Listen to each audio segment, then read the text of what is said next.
Welcome Professor Cecilia Beach and Mary Rice DeFosse.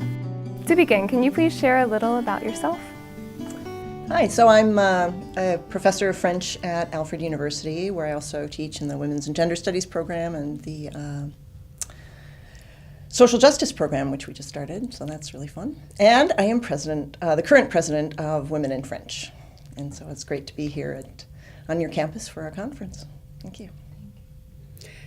And I'm a professor of French and Francophone Studies at Bates College in Maine.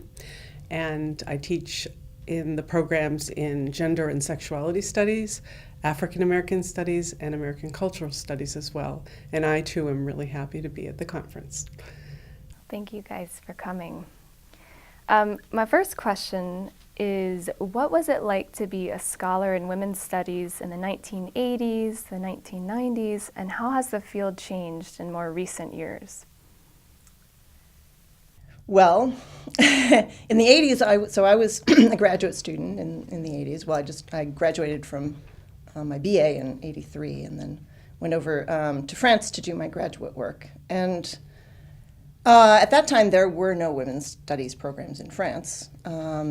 So I was studying in the program at Jussieu that was called Sciences des Textes et Documents, the Science of Text and Documents, where Julia Kristeva was teaching, and so I was able to take classes with her, which was very exciting. And I was working on Marguerite Duras, and that's why I chose to go to Jussieu, because Marcel Marini, who was one of the specialists on Marguerite Duras, was teaching there. And so it was a great opportunity for me to work with two really important people in my field. But it's true that there weren't many other programs. And then I went on to do my PhD at NYU, where I found a much more, let's say, generally welcoming public for what I was interested in, which was women's theater at the time. Then I guess in the 90s, I moved back to France to do more research. And when I came back to the States a few years later, then I think the women's studies programs had really taken off by that point, at least. But I'd say at first I felt a bit isolated. So I don't know. Mm-hmm.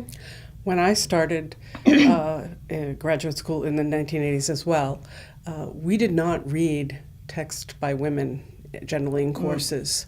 It was just something people didn't do. As an undergraduate, I had read some canonical writers like Madame de Lafayette, but in graduate school, not at all.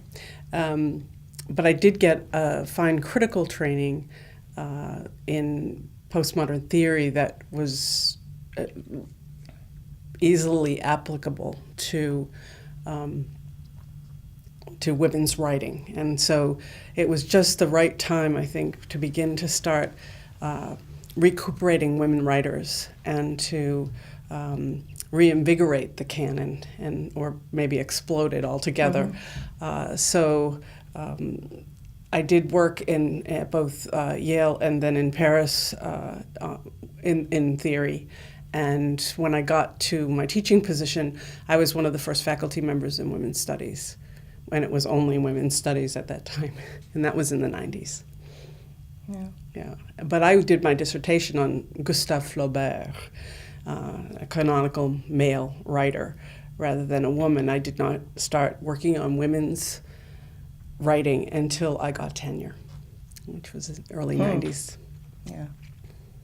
But Women in French had begun by that point. So Women in French started in the 80s, and we had our first conference in 2000. So it was beginning, it was that the whole,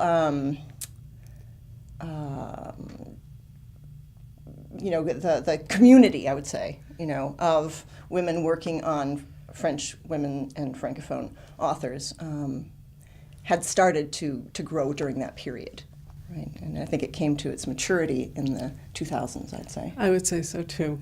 Yeah. For me, too, Women in French was key to my development because I was able to make connections with other scholars who were interested in working on women writers. and it was just wonderful. And Yeah. I remember well that first conference in 2000. Me too. I was a member of the editorial board for Women in French Studies, which is our journal, and it was just an amazing experience to be able to share with other scholars their work about all kinds of writers I had never ever known, and also to meet people that were working on similar issues and the same women. So Yeah, very important. Yeah. Especially for people, like me. When I come from a very small college where I'm the only French professor, and so to be, I don't have a lot of opportunity in my everyday life, right, to share ideas about the kind of research I'm doing or the things I'm teaching about. And meeting with people from Women in French is just amazingly important for my sense of having a community, an intellectual community in my field. it's the same here. Yeah. And a lot of us, I think, do come from small places. Not all of us. There's a lot of people who also come from the big research universities, but it's a great mix, Yes. And that's the other thing that's wonderful about Women in French is it's not sort of hierarchical in the way I think a lot of organizations are. I mean, there is a sort of, there's a president and vice president and things, but, I don't feel, coming from a small teaching university, that I'm any less valued in the organization than people who are coming from big research, universities. And Precisely. And I also feel that we're very open to people at all ranks, and we've always encouraged graduate students to be represented on our board and to come to the conference and present. I think it's a good network that we've established. Yeah. Thank you. Those are wonderful responses. And you've kind of touched on this, but if you could elaborate a bit, how has Women in French impacted and shaped the direction of your own research and other various current projects? For Wanna go me, first on that one? Sure.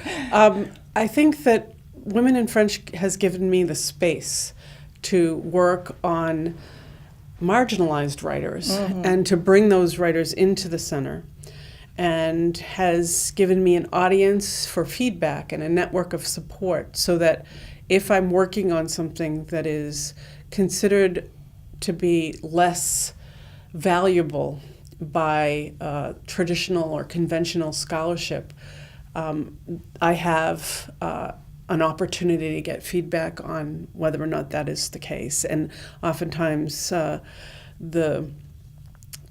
the scholars in Women in French have the most wonderful feedback, and they are experts in the theory of women's writing, so that they understand how gender inflects writing and how women writers become marginalized. So it's a really fine resource for me.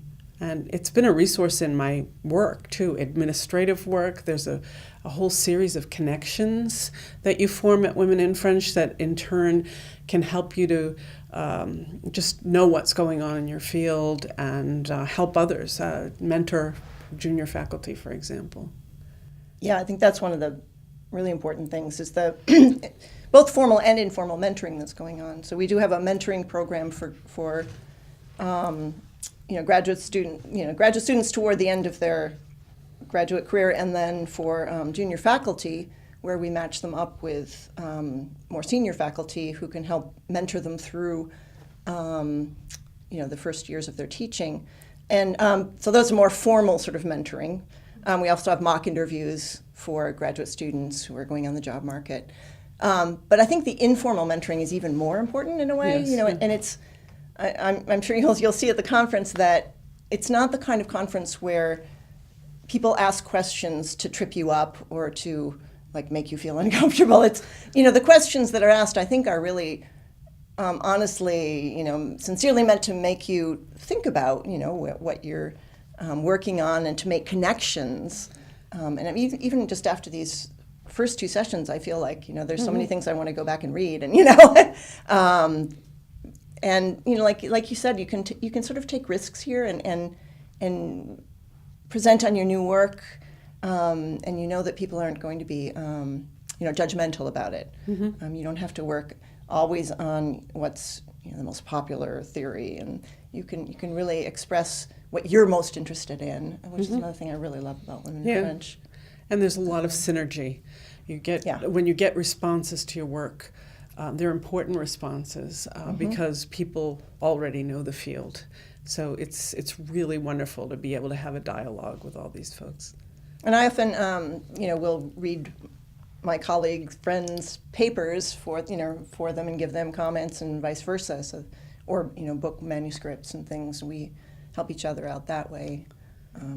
Sometimes officially when we're sent the book from the publisher, but sometimes it's before that stage. I'm just thinking about the themes and the values that you've already mentioned: community, this non-hierarchical approach, which is wonderful. Are there any other values you consider to be most important for women in French? I found that women in French members are generous, that generosity is a really important trait, that they are generous with their time and with their advice to others, and just willing to go the extra mile in order to support the organization because they believe in it. They believe that it's really important to make sure that everyone is studied, that everyone has a gender and everyone has a voice, and so women's literature is a part of that whole picture, and that this is an important thing. Yeah, the research that we do is critically important to contribute to the field of knowledge. Yeah, I'd add maybe service as a word. When you're speaking about generosity, I think both service to each other, service to the field, because it's all volunteer work, right? And from organizing the conference to organizing the association, is we're all doing it for the love of the field and for the community. Community is definitely, for me, probably number one. But the amazing thing is that you don't usually have to beat the bushes. Someone always steps up to the plate, at least in my experience as a past president, that you can find somebody to do the work, and they don't complain. They say, yes, I could do that. And they charge in and learn the job, and it's wonderful. Yeah. So in your time, respectively, serving as president, what have been the greatest achievements of the association? I'll let you go first on that. Sure. I was president from 2004 to 2008, and I saw that the organization really developed from that first conference in 2000. We had 2 subsequent conferences. We made sure that conferences were regular. The journal became far more appreciated, and it finally ended up being part of Project Muse much later. But when Catherine Montfort, who was the president before me, became editor, she really built the journal's visibility up, and that really was something that I was really proud of. And we started doing special editions for conferences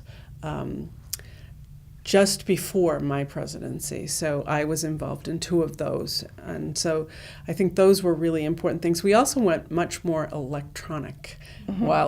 This is a while back, and I can remember when I think of the work we were doing via email, it wasn't today's email, it was old email. But so all of the electronics were they weren't in their infancy, things like the web existed, but we developed web pages and an electronic directory and so on, just about the time that I was vice president and president, and got them up and running in respectable form. So I think what I've been really interested in is developing more programs for graduate students and junior faculty. And so, I mentioned the mentoring program and the mock interview program, which I started as vice president. But then we just started a new award for an early career award for papers given at the conference, and so people could submit their papers. And that's another thing, there's that. So that could be for graduate students or people in their first few years of teaching. So I think that's something I've been really, interested in developing more.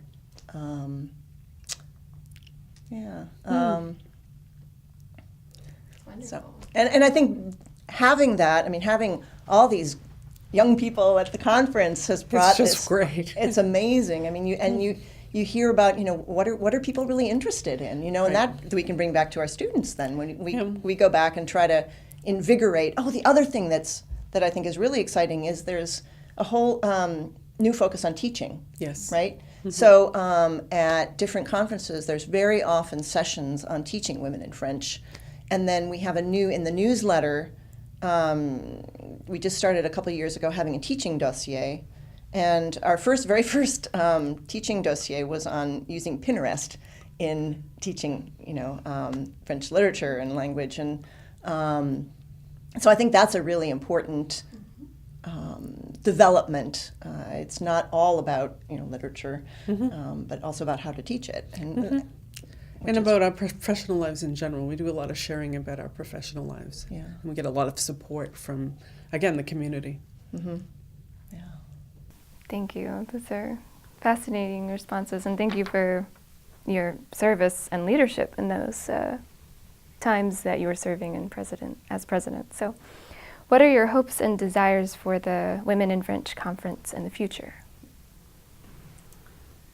Well, I think what I'm hoping is just that it'll continue to develop. We had over 200 submissions this year, which is amazing. It's it's become a competitive conference, and so that's wonderful. That we can continue to develop in a time where language programs are being cut all over the country, right, in high schools and colleges, and yet we're thriving. Yes. And the diversity of the authors that are represented is just amazing, and I think that's going to continue. It continues to explode. It's just amazing. We're again recuperating authors and recognizing authors globally, and I just hope that it continues to be just as vibrant an organization as it has been for many years. It'd be great if we could get more representation from African scholars too. I think because if they could come to the conference, for example, because that's where French is going to be exploding, right, in the next few decades. It's the population of the French-speaking population of Africa that's going to be growing the most, and we definitely have to be adapting, right, to that changing demographic in our field. And there's so much exciting work to be done. So, and it shouldn't all be done by Americans and French people. That's right. So. So if you had to sum up women in French in one word, which word would you choose and why? I think we've already said community often enough. Yeah, I think possibly I would solidarity. Second that. Solidarity is another word that I think would. Solidarité. Yes. Can you think of others? I remember when I gave my first speech, I used the word. It was actually something that came from the 1968 period of revolt in Paris, and it was audace. De l'audace, et toujours de l'audace. Taking the reins and making sure you move forward and with audacity. That's good. I like that. I do too. Well, thank you so much for your time, Professor Cecilia Beach and Mary Rice DeFosse. Thank you. Thank you.